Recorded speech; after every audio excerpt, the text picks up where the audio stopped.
Assalamualaikum warahmatullahi wabarakatuh. Pertama-tama marilah kita panjatkan puji syukur kehadirat Allah Subhanahu wa taala yang Maha Pengasih lagi Maha Penyayang. Karena atas izinnya kita bertemu kembali di channel Jagat Pemula. Salawat serta salam tak lupa senantiasa kita sanjungkan kepada junjungan kita baginda Nabi Muhammad SAW yang akan selalu kita nantikan syafaatnya di hari akhir. Apa kabar sahabat Jagat Pemula? Semoga sahabat selalu dalam lindungan Allah Subhanahu wa taala, diberikan kesehatan, dilapangkan rezekinya, diampuni dosa-dosanya, dan dipanjangkan umurnya. Amin, amin ya rabbal alamin.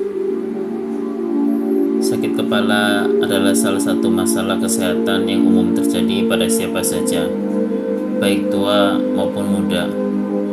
Berdasarkan penelitian medis, sakit kepala dapat dipicu oleh berbagai faktor seperti stres, kurang tidur, dehidrasi, atau kondisi medis tertentu.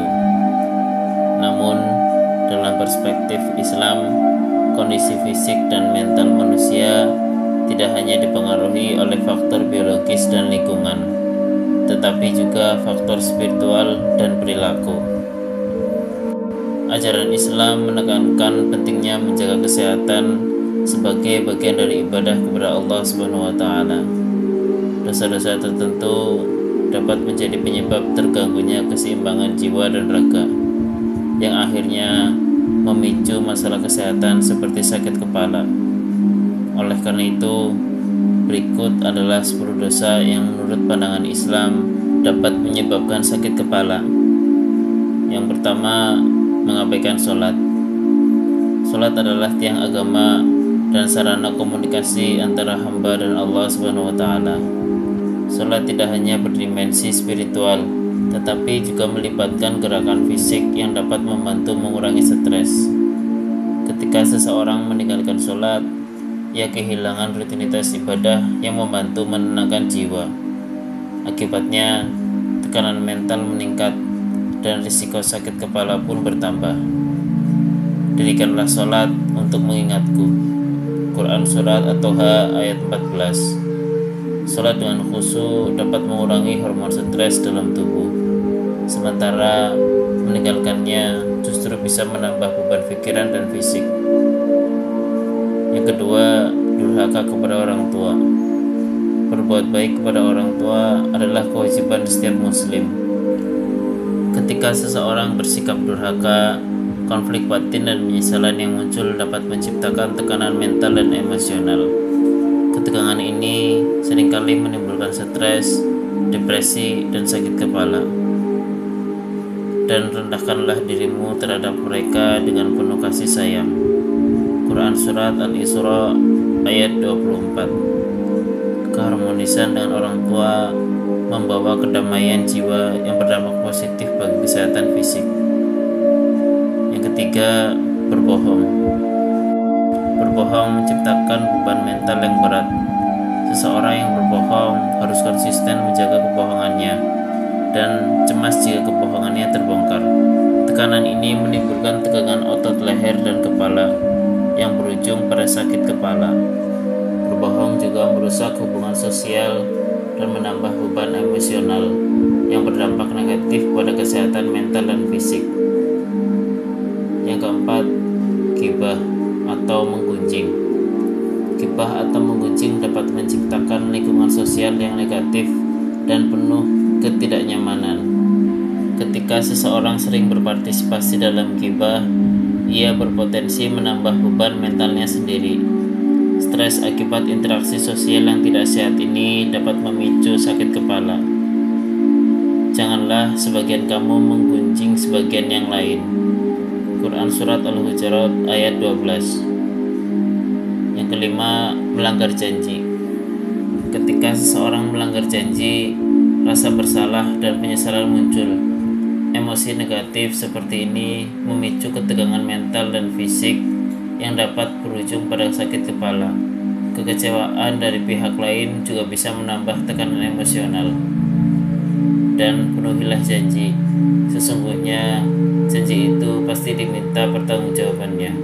Quran Surat Al-Isra ayat 34. Yang keenam, mengabaikan kesehatan.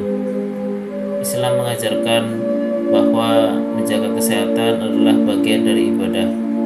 Kurang tidur, pola makan tidak sehat, dan kurang olahraga dapat mengganggu keseimbangan tubuh, menyebabkan kelelahan yang berujung pada sakit kepala.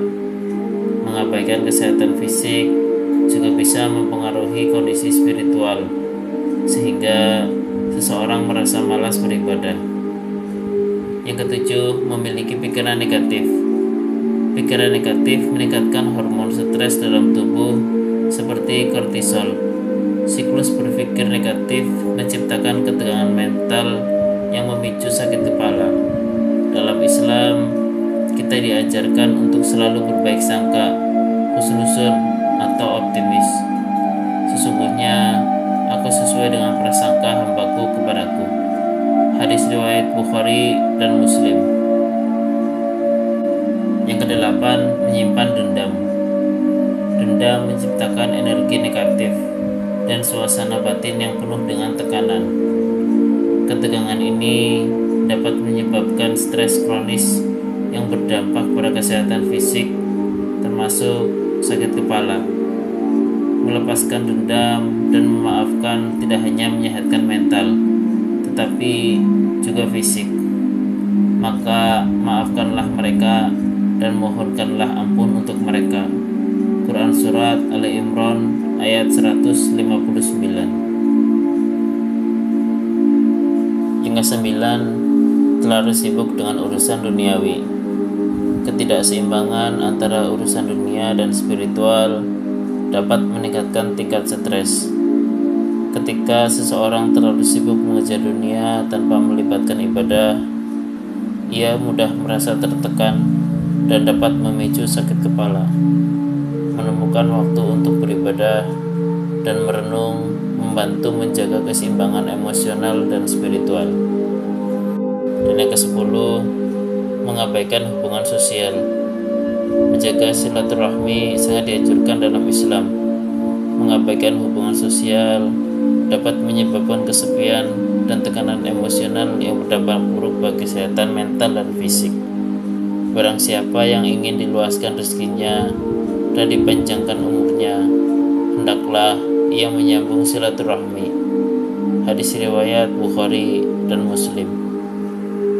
Dalam Islam, menjaga kesehatan fisik dan mental adalah bagian dari ibadah. Sakit kepala dan masalah kesehatan lainnya seringkali berakar dari ketidakseimbangan spiritual, emosional, dan perilaku. Dengan menjauhi dosa-dosa yang telah disebutkan, kita dapat menjaga ketenangan jiwa, kesehatan raga, dan mendekatkan diri kepada Allah Subhanahu wa Ta'ala. Mari bersama-sama memperbaiki diri dan meningkatkan kualitas ibadah kita agar senantiasa sehat, bahagia, dan berada dalam lindungan Allah Subhanahu wa Ta'ala. Amin. Amin ya rabbal alamin. Demikianlah pembahasan kali ini. Semoga pembahasan ini bermanfaat bagi kita semua. Selalu dukung channel Jagat Mula dengan cara like, komen, dan subscribe.